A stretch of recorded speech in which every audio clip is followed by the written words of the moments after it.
the God, our living God, in spirit and in truth. Nagtuta nga ang mga alawiton nga atong ikanta is a God-centered message, no? Nagisgot sa kinsa o kung sa ang Diyos nga nagbuhat, nagpamuhat sa atong makinabuhi. And that is why we sing Hallelujah, meaning praise the Lord. Dalay ko ng Diyos sa atong makinabuhi.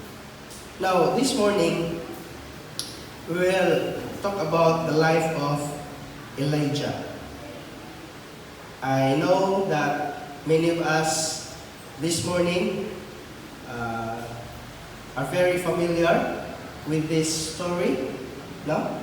Especially the story katong when Elijah defeats the prophets of Baal. Ato lang isgutan because that's the context of our message this morning.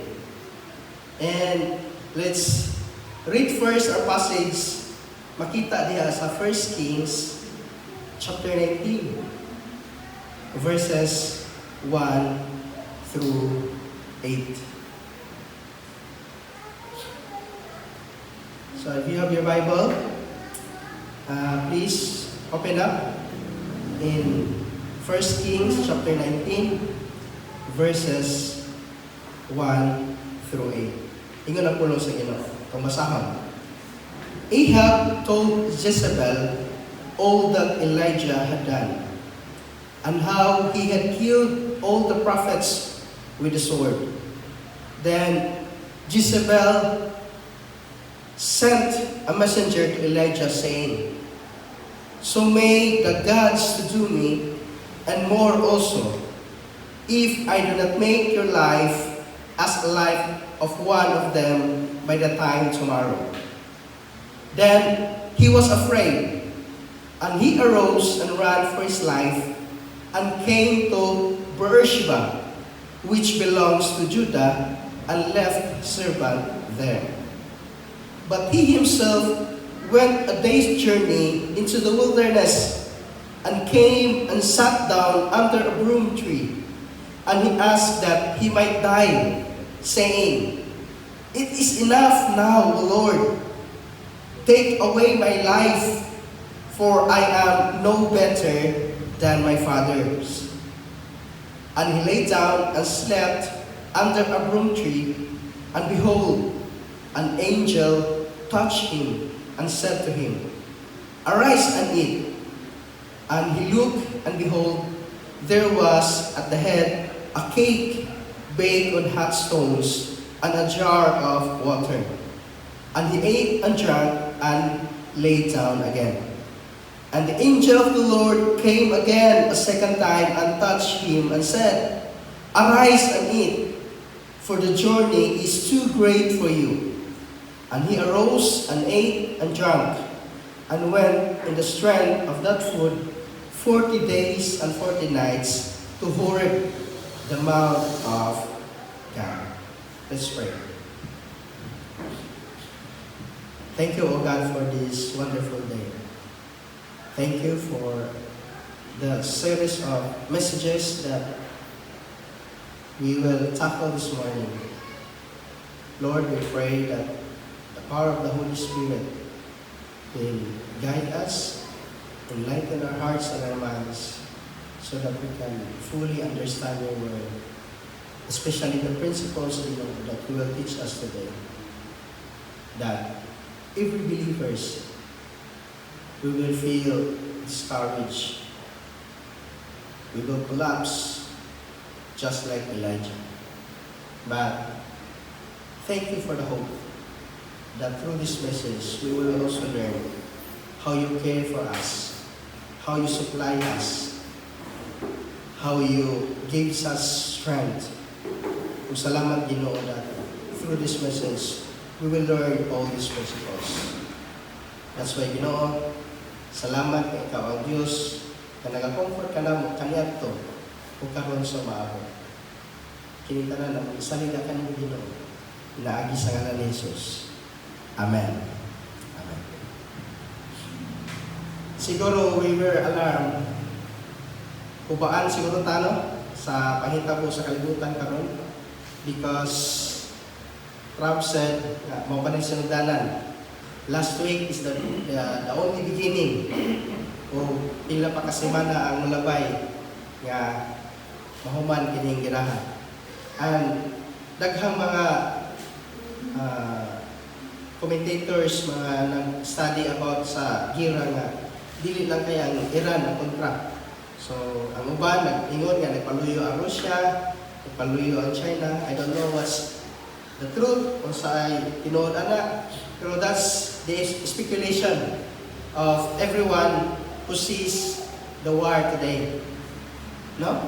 And maybe, matakibaw, nanato karon nga nahadlok tungod kay taas ang gasolina, mataas atong mga pamaliton. Our President decrees that there is a 4 days a week kaya mag-work na lang from 7 to 6 p.m. para ma-cover ang 1 day na walay trabaho. So daghan taog preparation, daghan taog mga huna-huna, daghan taog mga look forward kung sa'y mahitabo sa kalibutan after the war. And I do believe nga nasinato na nato ang effect karon. Nagsugod na og taas ang pagmahal sa ato ang gasolina. Last days, 56 pa to. Karon yung bot lang 60. So, lumahal na yun.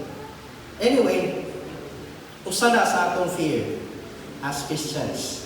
And daghan pa ang mga ikahadlong ka na to, mga outside circumstances na di na ito malikayan beyond our control na may tabo na to. And that's why this message, nag-series study man ta about Christ's care for the soul through suffering and restoring hope. No? Daghang mga mahitabo sa palibot na to, community na to nga inevitable, dili na to malikayan. And mapiktuhan ta sa maong mahitabo. That's why this message will always remind us how God cares for us. Na? How God supplies us. How God strengthens us. Though, just like Elijah collapsed. Because that's our message this morning. Elijah's collapse. Na? Siguro, wala ta kahibaw ani nga story. Nakibaw ba ta ani nga story nga si Elijah mismo na niabot siyang point nga nasa pinakaubos siyang pagalingon? Nakibaw ba ta? Or karon lang ta nakibaw? Isa may nakibaw na ani, patas kamot. Isa man to, karon ta nakibaw, patas kamot. Why? Because many of us talk about Elijah, about the great things God made through Prophet Elijah. O gani sa mga diagi o pagkabatanon, kaysa to, labi na to naka-appeal og mga ayaw ikaw, si GTI ka. Ang story ni Elijah, ang i-highlight ana is, labi na padumag kang fire, katong how Elijah defeated the 50 prophets of Baal. O niya, si Elijah nag-pray, o niya, ang Ginoo nagpadala og kayo ikan sa langit. Siga dayon ang katong campfire. So nindot kayo tanaw sa matanon ang intro sa ilahang campfire. Why? Because that's the things nga kanunay kinaistorya about Elijah.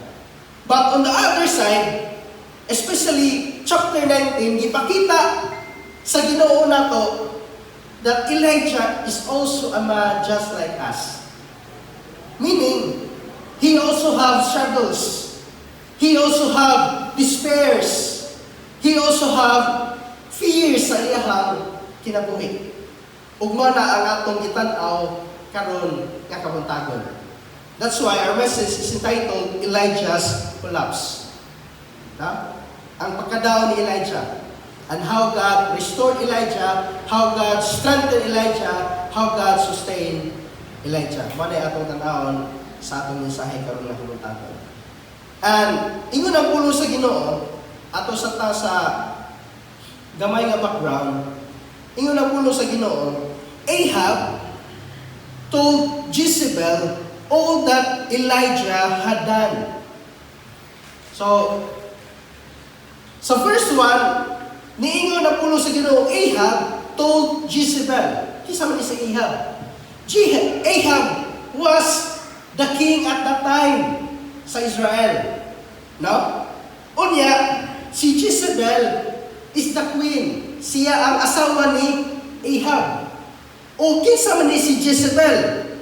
According sa history, Jezebel is a Phoenician princess, daughter of Ithbaal, king of Sidon. So si Jezebel is a princess ni siya, kay mama nato may bawa sa history nga ang king, makig-alay og laing kingdom, unya ang ilahang kanang assurance nga alay sila, ang princess sa katong kingdom, ipaasawa sa king, ana ang kingdom. So that's what happened to King Solomon. Unya mo na nasunod ngadto sa ilang mga kagikan, mga kaliwat.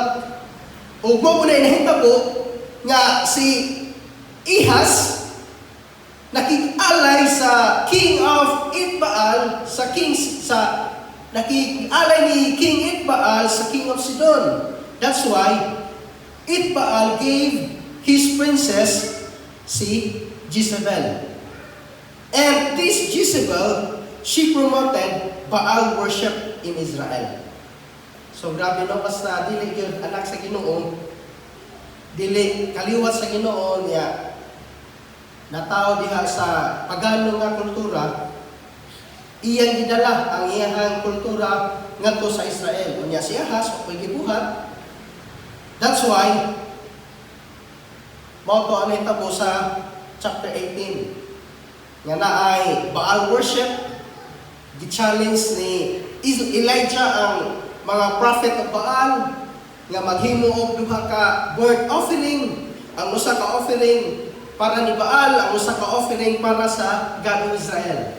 Unya gi-provoke ni Elijah nga basig natulog inyong Ginoo, basig lakaw inyong Ginoo, kusga hangtod nga nagabihan, way netabo, napuno og samad ang ilahang lawas, kay gisamad-samadan, gikapoy sila tuyok-tuyok, walay fire ni adto ipatay sa kang prophet Baal nga suluganan. And then that Elijah ingon siya, bubuhi tubig. Second time, bubuhi ka pag tubig. Third time, bubuhi ka pag tubig. Katulo, ibubuhag tubig. Hangtod na puno, nag-awas ang kilid sa kanang word offering gagihimo sa mga tao para sa Ginoo. And then Elijah prayed to God.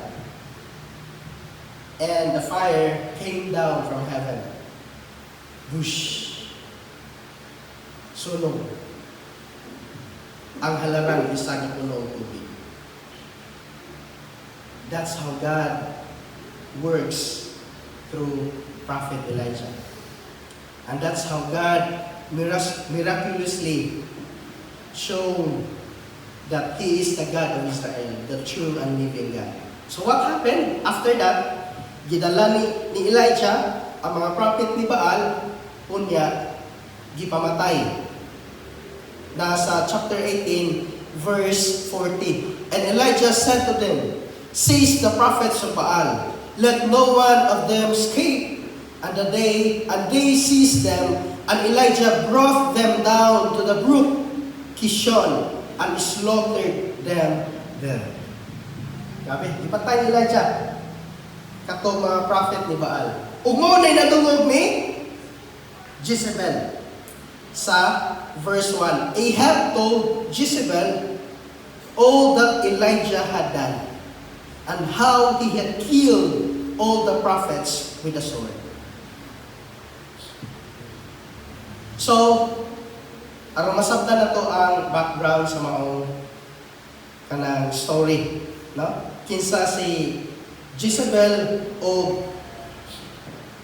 nganong nagsuko siya nga ipapatay si Elijah because naibaw na to that in history si Jezebel di ay nag-promote sa Baal worship sa Israel. So, siyempre, iyang tao, suko siya. kay gipamatay ni Elijah. So ato ta sa introduction. So again, it's the kuan pa to siya aron kita na to ang masabta to ba kisa ni mga tawhana ang atong gisgutan sa maong chapter. So introduction in 1 Kings chapter 18, Elijah experienced a great victory on Mount Carmel. When God defeated the prophets of Baal, fire came from heaven and proved that the Lord is the true God. So mga atong story kanina. Yet, immediately, after this spiritual victory, we see Elijah fall into fear, despair, and exhaustion. So, again, as I said before, ato na pong itanaw karon ang other side, not just the victory of Elijah, but the other side of Elijah, his fall, his despair, his fear. Mo na atong tan-awon karon this morning. And this teaches us a sobering truth. And this is the truth. Great spiritual victories can be followed by deep emotional and physical exhaustion. But pasabot nga kung ang usa ka magtotoo sa Dios na himo nang madaogon, dili na siya mapili, dili na siya kapuyon, dili na siya mubati o kaluya. No, dili na kayo pasabot. The Bible never tell us that if we see how God miraculously work in us, wala na yung problema. Na? Dili ko pasabot nga nahimo na tang anak sa Ginoo, dili na ta maluya. Dili ko pasabot nga anak na ta sa Ginoo, wala na tayong kahadlukan. Dili mo na pasabot sa Biblia. But through this message, we will know that God meets exhausted servants with care before correction and with provision before instruction. Wala na good news, anak, nga naman. Because even though the Bible never assures us that kanunay tang likon, kanunay tang dasig, kanunay tang nangalagan sa Ginoo, maabot ang kaluyahon, maabot ang kahadlok, maabot ang time nga we want to surrender, we want to give up, Lord. The good news is, ato may bawaan sa mga message na po, especially the later verses that God meets exhausted servant with care and with His provision. Wala na nakanindot sa atong mensahe karon na kamuntagon. Nga naman, God never assures us na di ta maluya, but He assures us that He will care for us. Amen? He assures us that He will sustain us and He will provide us. Mo lang na pinakanindot nga assurance nga gihatag sa Ginoo nato karon. So let's go first to our first point. The fear of God's servant. Ingon ang puno sa Ginoo verses 1 through 3. Ako gibasa kanina. Ahab told Jezebel all that Elijah had done and how he had killed all the prophets with a sword. Then Jezebel sent a messenger to Elijah saying, ingon si Jezebel, ipatay ni mo ang tao? Ryan, ato sa to si Elijah mo? Ingna nga, imong pinabuhi, tama na kaugma.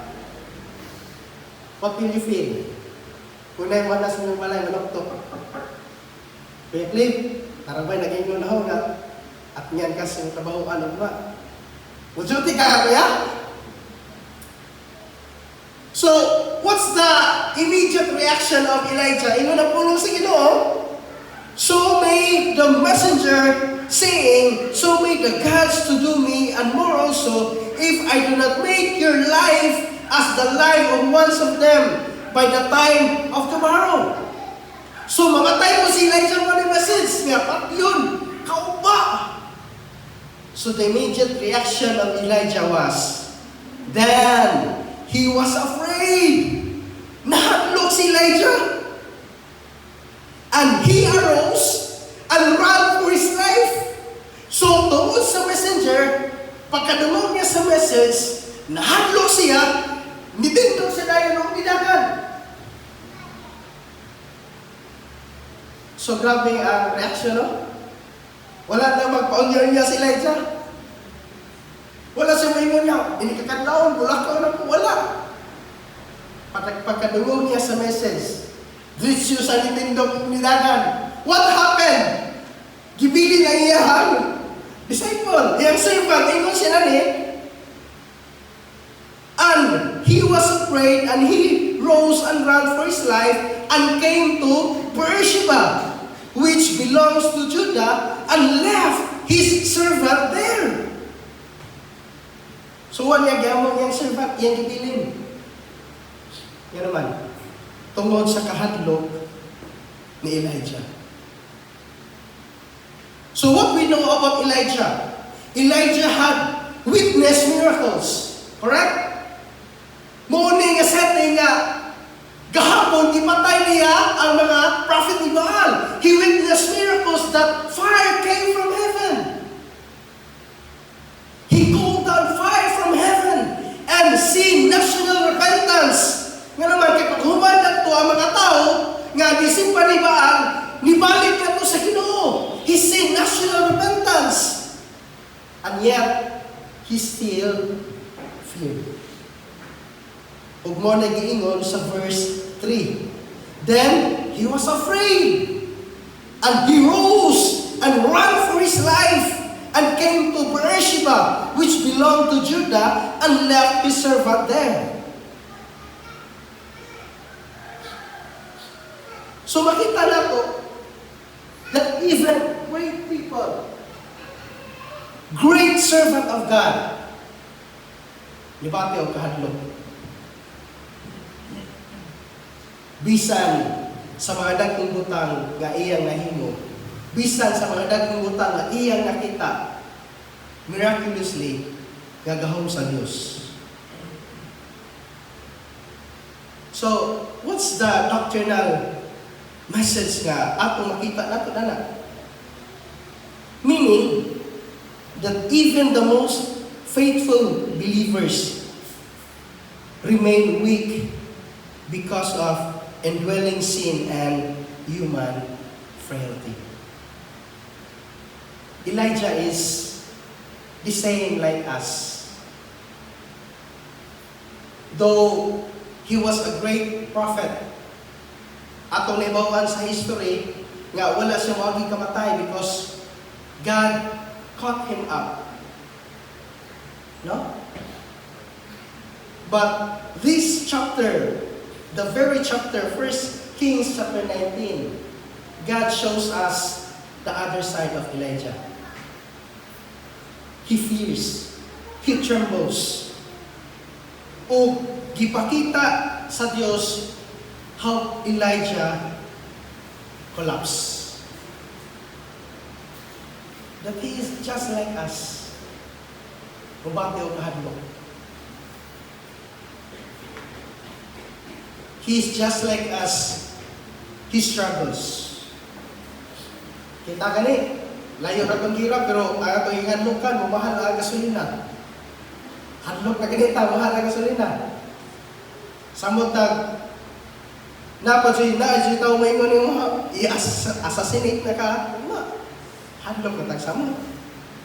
Hadlok ng ganita nga mag-pandemic ra, di na takagawas. Di ba? Why? Because that is our nature. Human frailty. No? Yes, our spirit is alive, 100%. Wala problema. But how about our soul? How about our body that responds to our soul? That's where God meets our weaknesses. So, again, makita na talaga the doctrinal message or truth is that even the most faithful believers remain weak because of indwelling sin and human frailty. No? So let's not judge. Kanang itang mingon ta gitso nga. Say kuan na backslide to. Wa to di siguro to anak sa Ginoo. Si Kapulanon ni undang man. Gamay ra gani nga problema, wa naman mo padayon. So God just shows us that although we Christians are all victorious in Christ, but our souls still struggles. No? We will feel fear, especially when the time comes na kanang taon we cannot dili na ito makaya. So, that's what Elijah nga makita na to sa kinabuhi. Second is the despair of God's servant. So, not just fear ang gibati ni Elijah, but he went on despair. Ingon ang pulong sa Ginoo. Verse 4. But he himself went a day's journey into the wilderness and came and sat down under a broom tree. And he asked that he might die, saying, "It is enough now, O Lord. Take away my life, for I am no better than my fathers." O sa gingon ni Elijah,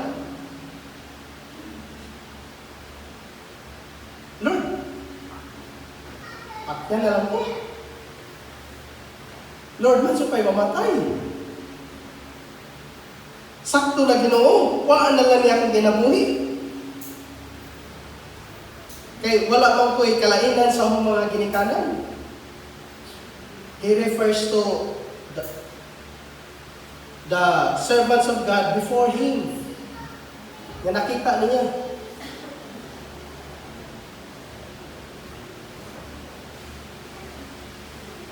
Isa may nakasa natin na o nakasulti na niya nasa inyo ng muli. Lord, may pagmamatay na naman Lord eh. Naghana man yung problema Lord. Kanang isa may nakasinati na di na niya makaya o niya musurrender na sa Ginoo, Lord, waan na lang Lord. Have you experienced that? Ka-experience ba ka nga na? Nakaingon ba ta sa pagkagalingon nga, Lord, masupay mamatay. To be honest ako, nakaingon ako na nasa pagkagalingon.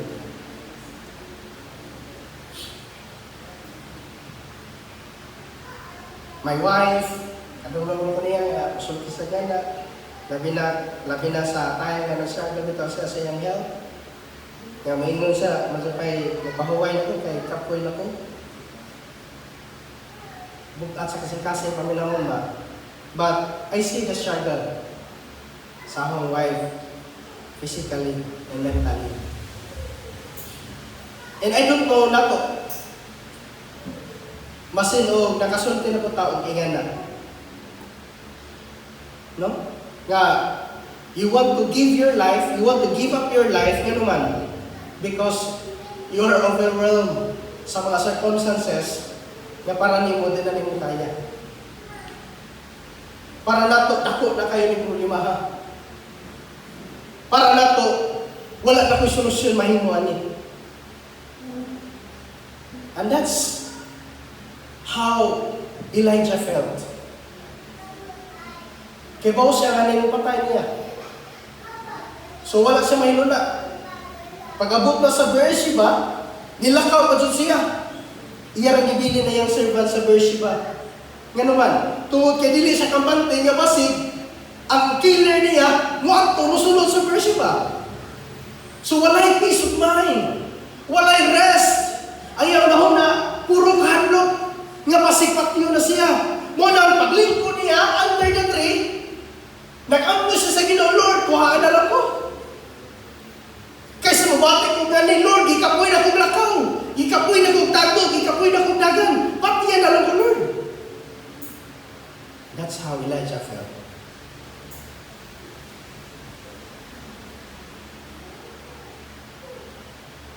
He believes his ministry has failed. He believes that he is alone. Kay, ano nga tayo ng God? Ang pagtuon ni Elijah, siya na lang naginin. Nga tao, nga nagtuo sa Ginoo. But later part, kung ato masunod ang verse, ang chapter 19, grabe. God preserved 7,000. 7,000 men. Kaya men naman ang gikawon sa Old Testament. Who feared God. So grabe ka, exact 7,000.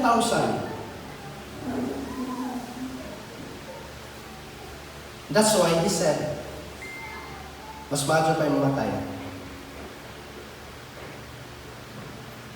No?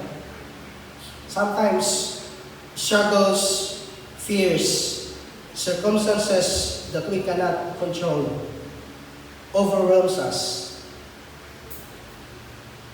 That ikaw ako, usahay mo inyo na lang ta, mas badyo pa yung mamatay. Elijah's perspective is distorted by discouragement and exhaustion. When we decide based on our feelings, on our emotion, yan na may tabo. Una-una, una-una ang mga memories mo sa una, ang mga past decision, nga, nag-decision ka nga dili mayong magpati. How was that decision? Kanang decision ka, ana nga tayo nga, naluya ka. Kung sa mga klase nga decision ay manihimo. All decisions nga nahimo na to. Kung distorted ang ating emotion through discouragement and exhaustion, wala dyan siya maayo nga mahimo. Just like Elijah. And this is the doctrinal truth ato ni tan-awon because this is very important. And this is very kanang kuwao na to, i-accept na to so that we can counsel, we can tell our co-believers how to respond may panahon nga mahitabo ni. First, that Scripture records suicidal despair honestly. Makita na to that Elijah gi-record sa Bible. O sa gi-record sa Bible, the prayer of Elijah. What's the prayer of Elijah, Lord? It's better to be dead.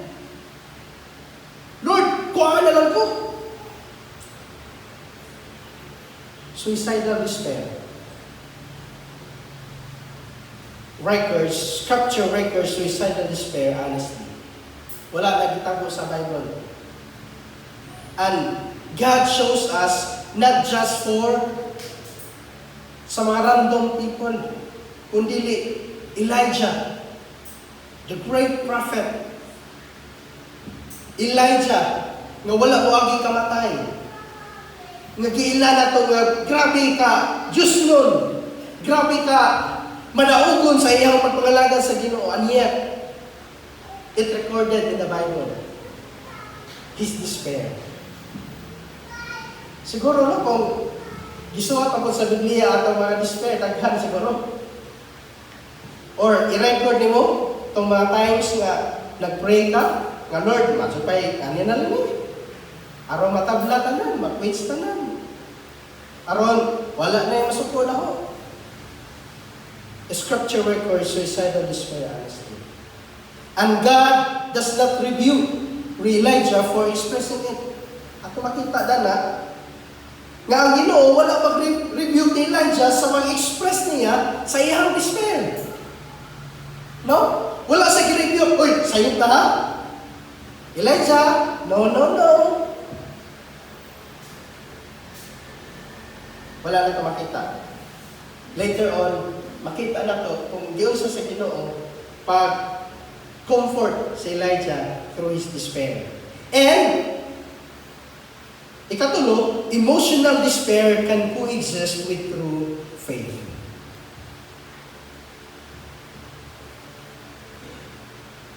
Patinud-anon na matutuo si Elijah.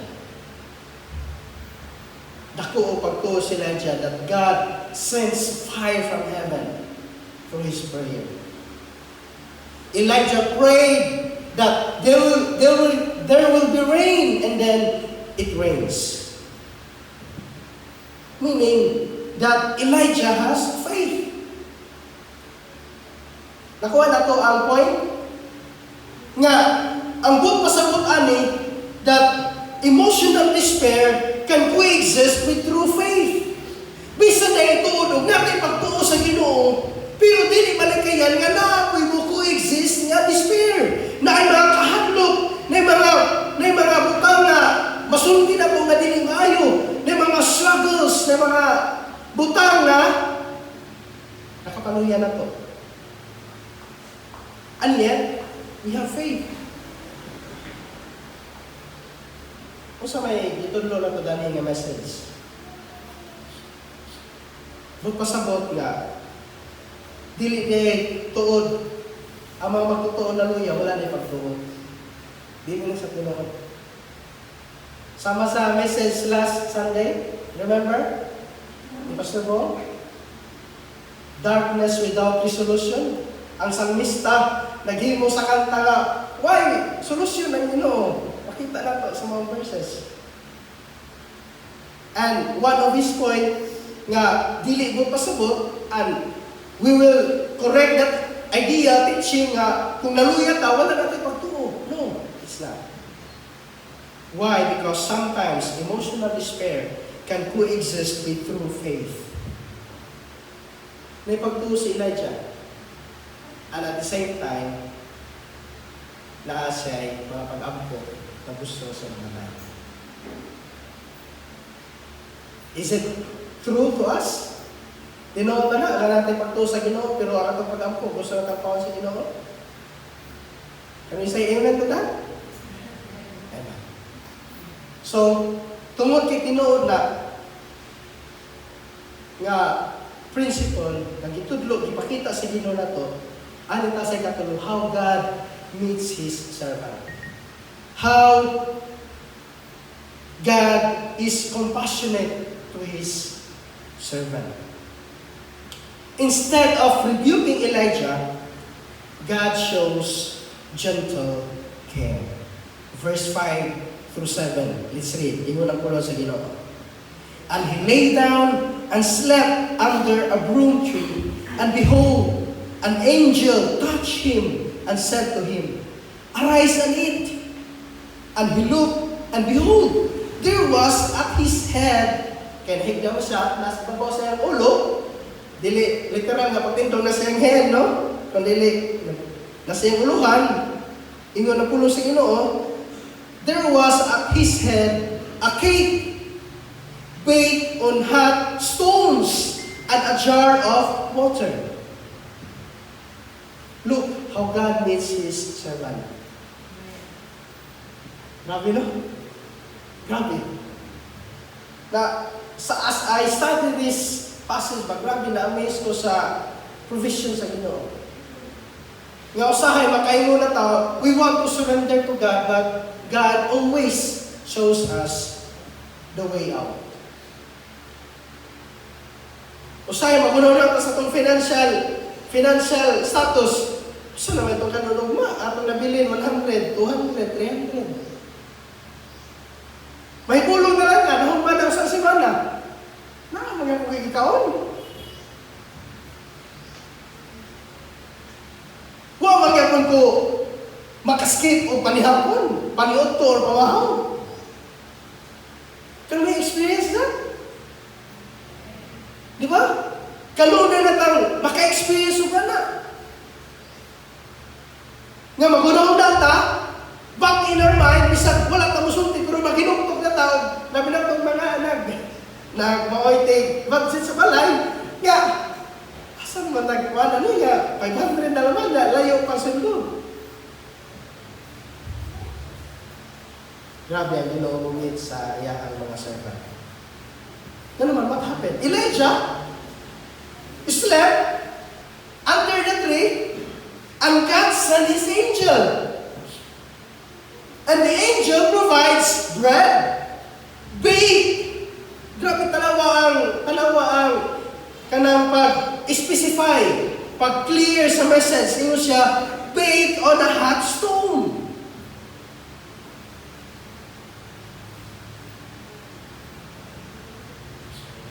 So wala pag-magic. Nga naipaan dito. Kung dili, giluto pa. Ibabaw sa hot stone. Siguro, nga nakapagod sa pagluto, no? Kundi na. Isa naghiwa to. Nga natugman si Elijah. An angel. Isa nagluto. Ang angel. Unya, yun siya, and a jar of water. So an angel provides bread, water, and rest. Meaning that God addresses Elijah's physical needs before correction. God knows Elijah's needs. God knows your needs. God knows kung unsay ang mga butang ikahadlukan. God knows kung unsay mga rason nga nung nata sa despair. And yet, God meets the needs of Elijah. Meaning, the doctrinal truth here is that God recognizes physical limits. Naa sa point nga gikapuna si Elijah physically. Di man kagtubok adlaw kung nabaklay. Di ba maigay mo sa verse 4? But he himself went a day's journey. Isa may nakasaway na itubok adlaw baklay. Di ba kakapuyon? Mo reklamo rin itang baklay ta padong ICM. Di ba? So kung tibok adlaw ng baklay, siguro kung ako magsugod ng baklay, mabot na sila kumumay. Kung akong tanawon, akong kapasite, kung mabaklay ko, ano? Posible kung 24 hours kung mabaklay. Okay, a day's journey good. So God recognizes physical limits. He sees Elijah exhausted. Gikapoy, nahadlok. That's why he's in despair. Yet God sees the needs of Elijah. And rest is part of divine care. Ang pagpahulay na to, dili na mo pasabot nga we are kanang pildero. Diba? Usahay mo yung lang uban nga, pero si pastor nga nagpahulay man. O usang tuig, usang buwan nga, di na siya muwali. I know someone nga nasa Sabat rest.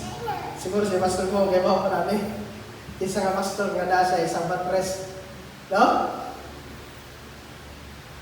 After his pila ka years of service sa church, he declares sa church ka, magpahulay sa ko for a year. So, what he do? Magunta siya sa mga pastor nga iyang kailan, pawalihon sa iyang simbahan. Kaya nakibaw siya nga parehang doktrina niya. So why? Because rest is part of divine care. And then, the body matters to God. Our body matters to God. No? And if you look at this story, dili ra ni kanina tayo giprovide na si Elijah o pagkaon o tubig. You know the story about the widow.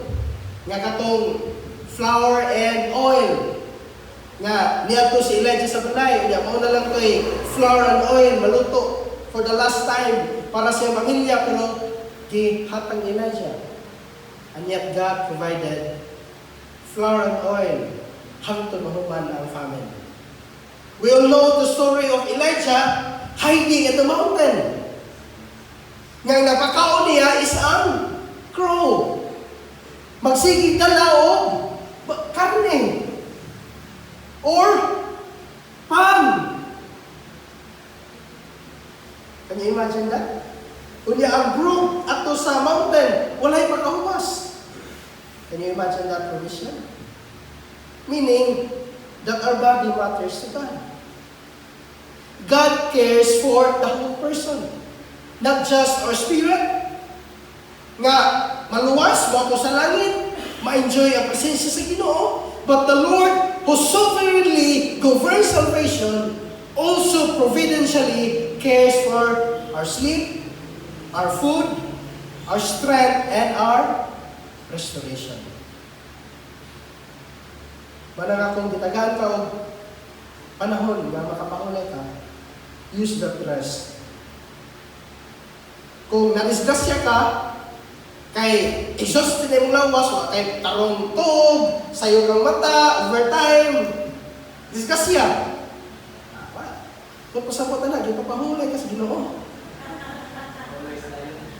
Kaya naman, di ba inunuman ka sa Ginoo? No, don't overwork yourself. You need time to rest. Natay gimati. Did you give me to sick leave kay sayang? No. Time to rest. And you know, gihatag sa Ginoo, even science explains that ang atong pagkatulog, kanang 7 to 9 hours na sleep, mo na ang time ng atong mind maglabay sa mga trash nga result sa atong nahuna. Kung sa computer pa na, mag-erase sa mga data na dili kinahanglan sa lawas. Muna nga, ang tao nga kulang og tulog, hingalito nun. Ang tao nga kulang og tulog, na ay loss of memory. Nga naman, kaya ang iyang mind, wala na makatarong o function. You know that? Look at YouTube or any scientific basis. The works nga ihatag sa Ginoo nga nung matulog ta because our mind needs to reset our body. So, sleep. Muna nga, ato makita na, natulog so si Elijah. Di man katibukan lo ka maglakaw. So, God cares for the whole person. Again, nga siya ang Diyos nag-provide na to sa atong pagkatulog, sa atong pagkaon, sa atong kusog, sa atong restoration. I hope that will sink in. No? How God provides His people. Lailahay tao pagi. Lailahay tayo experience nga gi-provide ka sa Ginoo. But we see through the life of Elijah how God provides Elijah. And last point is that the sustaining grace of God. Makita na ito na sa verse 8. No? Paano na tayo magkasalamat sa Ginoo sa sustaining grace? So, what's the sustaining grace? Ato makita na sa verse 8. And he arose and ate and drank. Yan naman. Kaya second time, di po karoon siya. So verse 7. And the angel of the Lord came again at the second time and touched him and said, Arise. And he arose and ate and drank. And he went in the strength. And he went in the strength of that food 40 days and 40 nights to Horeb, the mount of God. So, strengthened by God's provision, Elijah travels 40 days and 40 nights to Mount Horeb. So, sa maning Mount Horeb. So, as I study, ang Mount Horeb is also known as Mount Sinai. You know the story of Moses? Nga niadto siya sa Mount Sinai. And Moses encounters God giving the commandments of God. So what happened to Elijah? God guides Elijah to Mount Horeb.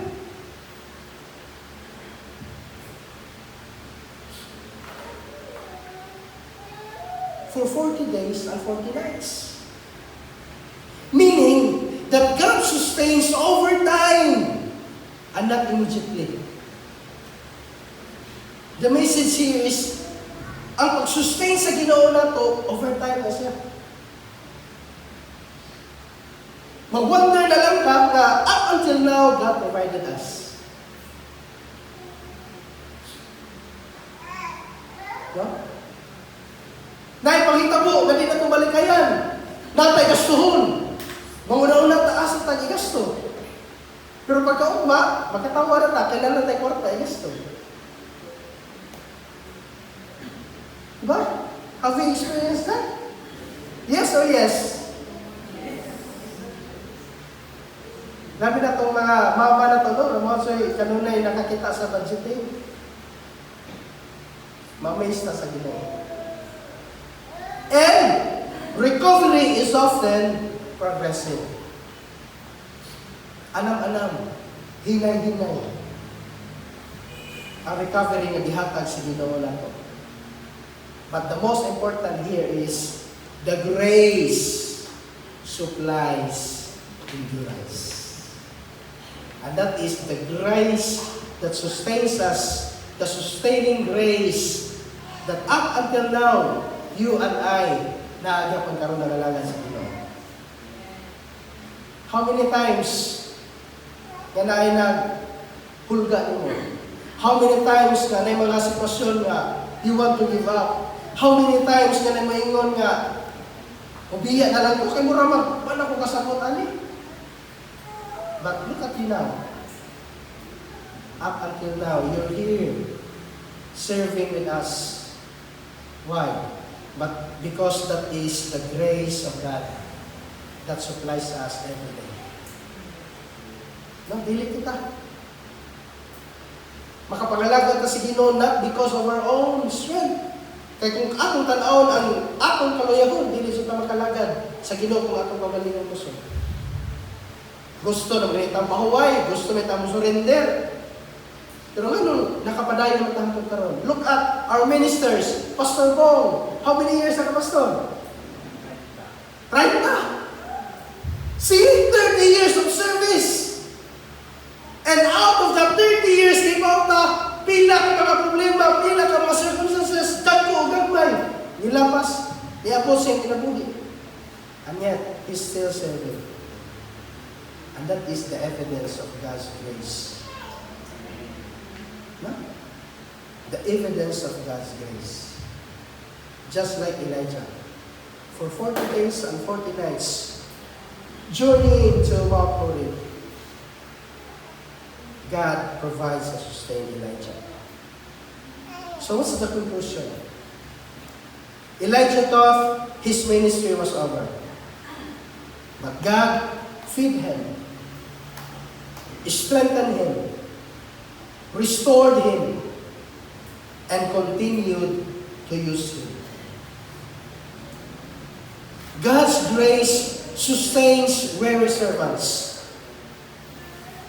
When we are exhausted, discouraged, and ready to give up, the Lord who called us will also sustain us. That's the truth na makita na to sa story of Elijah. Yes, our title, Elijah Collapse, but the story behind the collapse of Elijah is God's sustaining grace who sustains and provides Elijah up until his service is done. Ugma po na ang kamatuoran na gitudlo na to sa Ginoo. Wa takibaw pinatakatuig nga mag-alaga sa Ginoo. But remember this. When we feel fear, despair, discouraged, exhausted. But the message this morning assures us that He who called us will also sustain us. Let's pray. Thank you, Lord, for